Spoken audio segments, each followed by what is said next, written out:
Hey, welcome back, everybody. My next guests have worked side by side since the day they got married 20 years ago. They own a restaurant, they host TV shows, and they even write cookbooks together. I think these two have conquered an impossible mission. So please welcome from the Food Network, Pat and his wife, Gina Neely. Thank you. Okay, to you all. Oh, absolutely, man. What type of obstacles have you guys faced as a married couple? I would probably say, as an inner relationship, you want to find out each other's strengths and weaknesses. And sometimes where I'm not as strong as something, I lean on Pat. It's really about finding the balance to it and creating boundaries. Ever have issues over cooking? Absolutely. Okay. I mean, that's about staying in your lane. Like, I'm more into seasoning, spices, veggies. This is the grill master. I don't get out on the grill. That's not my lane. Okay. I stay in my lane, he stay in his. So it really, each time you create what you do best. Okay. And you do it and you bring it together. Okay, well, listen, that's why you're here, because for the two of you, cooking is easy. But my next guests have had some serious trouble, and they're hoping for some help in time for the holidays. Yes. Okay, let's go over here. Okay. Our first holiday kitchen emergency. This first emergency comes from Sarah. So, Sarah, what problems are you having about cooking? Well, with cooking? basically, my stuffing from a box and my gravy from a jar. Oh. It's just gross. And this holiday, I would love for the family and friends to have a stuffing that just absolutely wows them. For the dressing. This for the dress. Okay, But good. one of the keys to a good dressing is what you start with, honey. You want to start with either bacon or sausage, and you fry it in your skillet. Okay. You're going to render that fat and oil off of there. Then Okay. you're going to dump your onions and your sage and all of your herbs in. Add a little Granny Smith apple for the fruit flavor. And then when you mix your bread together, honey, you want to get you some eggs, and don't use no water. Get you some chicken broth or chicken stock. Mix it Flavor in. it, yes. Let it cool. Mix it in. Put all your vegetables in. Pop it in the oven. You're in good shape. So That Listen, sounds wonderful. And But those now, apples listen will here give you now, texture. If you don't like pork and can't put all that bacon in there, you can do turkey. this with chicken gizzards and chicken livers. All right, now. Chicken do the same thing. That's giblet. That's called giblet gravy. I'm a country boy. Oh, that's My mama hands all in And the you got bowl. to get in. You have to Dressing work it. come You up gotta through work the it. fingers. He ain't sit it in there. Yeah. you better know. All right. good. Thank you. All right, let's Very go good. to the next one. Next up is Kim. All right. Okay, Kim. So what cooking problems are you having? I basically am only accustomed to serving about 4 to 5 people at a time. A nice, intimate, small group.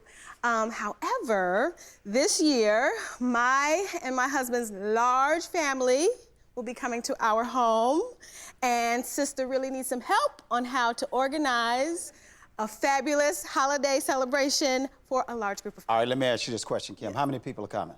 Probably 20 plus people. The first thing you do, honey, is take a deep breath. And, Have a glass of champagne? And let for all of you ladies, let the intimidation of cooking just go away. You're not cooking. The stove is cooking. Your stovetop is, you're just preparing. So the biggest thing about a big group is preparing for your guests to come over. And there's several things you need to do. The first thing you need to do, you need to go to your kitchen. You need to do an inventory. Get you a list of everything that you're going to need. Set your menu out.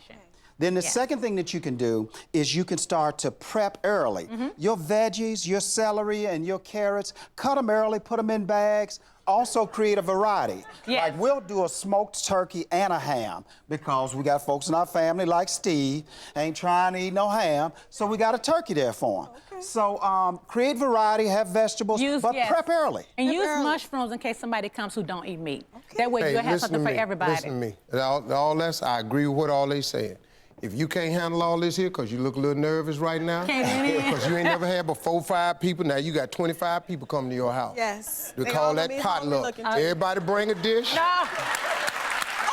But you know what? Then that way the pressure off you.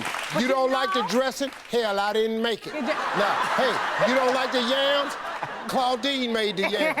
Let's go to the next one. Let's go to the next one. Good luck, sweetie. Yeah, you can take that with you. You got 'em for the party. Good luck, good luck. Okay, this is Catherine.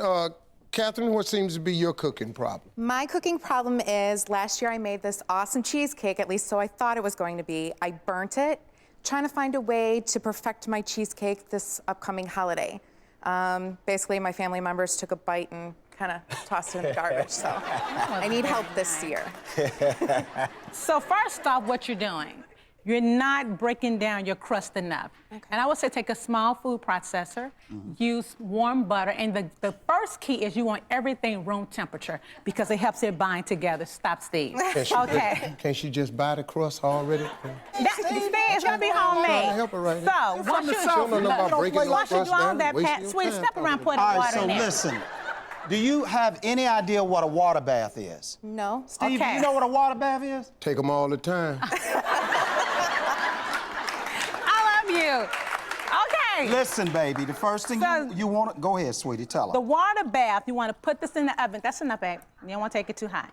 Just like that, right while the oven is hot. What this is going to do is create the heat to spread evenly, so your crust won't burn on the bottom. Okay. Okay, now if you do all that and that don't work, I want you to go to the store, like Steve said, buy your cheesecake, put it on a pretty plate, put them strawberries on top, drizzle you some strawberries, little Listen. syrup, and make you some little whipped topping, and say, hey, y'all, have a piece of cheesecake, and just smell, honey. Everybody uses that.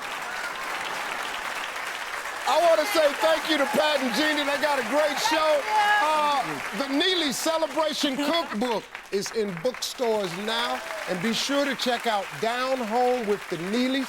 It airs weekdays on the Food Network. And if you want any of the recipes that they talked about, just go to my website, steveharveytv.com. We'll be right back. This is good. Yeah.